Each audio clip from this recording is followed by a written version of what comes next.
دووەم دیداری ئەدەب و کەلتوری ئەورامان بەڕێوە چوو. بەشێکی زۆری ڕۆشنبیران و نووسەرانی ئەورامی و توێژەران بەشداری دیدارەکەن.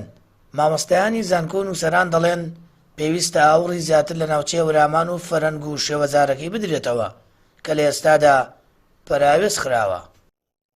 طبعا ئەدەب و کەلتوری هەورامان تا ئێستا لە کوردستاندا بەداخەوە بایی گرنگیەکەی ئاوڕی لێ نەدراوەتەوە. ئەمە دووەم ساڵە دیدارێکی گەورە ئەکرێ، دیداری جەمال بێدار کە قەڵەمێکی زۆر گەورەیە لە هەوراماندا کە دەستنووس و وەرگێڕانێکی زۆری هەیە لە هەوراماندا. ناوی ئەوە ناونراوە بەڕاستی شایەنی ناو لێنانەکە شایەنی خۆیەتی لە ڕووی ناوەڕۆکدا، بەڵام گرنگی پێدانیشی زۆر کارێکە کە جێگەی دەستخۆشیە لێرە کە بکرێ، چونکە ئەو کەنزە گەوری کە لە کوردستانە هەیە کە لە ناواخنی زمان و ئەدەب و فەرهەنگی هەورامیدا هەیە بەمنەوەی تازەیە بناسرێت. ئینی زیاترێ وایانی پێی خەڵک و هەورامانی پێی گلایە مایانی دەستوەچی گلایەکەن، بەڵام هەورامان جەڕۆ و گەچی وەیانی ئانەش پێی نەکردیان هەکە خەڵکەش ڕازی بۆیانی.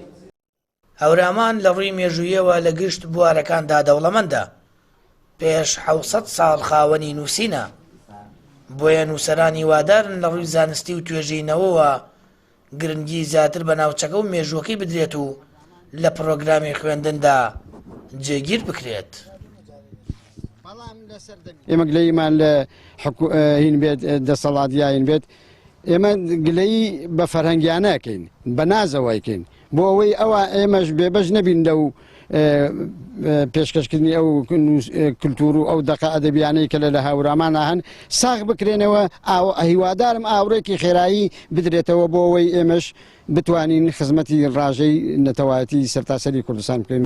هەورامان ڕووبەرێکی باشی فەرهەنگ و ئەدەبیاتی ڕەسەن و زمان و هونەر و عیرفانە، هەر جۆرە کۆبوونەوە و دیدارێک تایبەت بکرێت بە هەورامان، بە کەلتورەکەی، بە فەرهەنگەکەی یا بە کەسایەتیەکانی قورسایی خۆیە بێەوە. ئەمە ساڵی دووەمە بە سەرکەوتووی دامەزراوی کەریم عەلیەکە سپۆنسەریەکە، خەڵکان لە دەرەوەی هەورامانەوە دێن، لە ڕۆژەڵاتەوە دێن، پەیوەندێکی باش، تێگەیشتنێکی باش، تەنانەت لەسەر وێزگە حەساسەکانیش دێتە ئاراوە. ئەمە لانی کەم لەسەر شەقامەکان باشترە گفتوگۆکان کە لێرەدا بکرێن و لایەنی ئەکادمی و بۆ دیزانستی خۆیان وەرەگرن و ڕێگە بۆ چارەسەرکردن، بۆ تێڕوانین و پەنجەرەی نوێتر لەسەر ئەدەبیاتەکە ئەکاتەوە.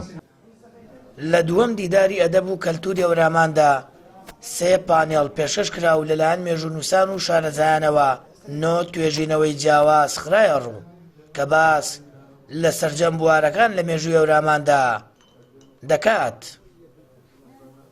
سامەر فەتاح، کەناڵی ئاسمانی پەیام، هەڵەبجە.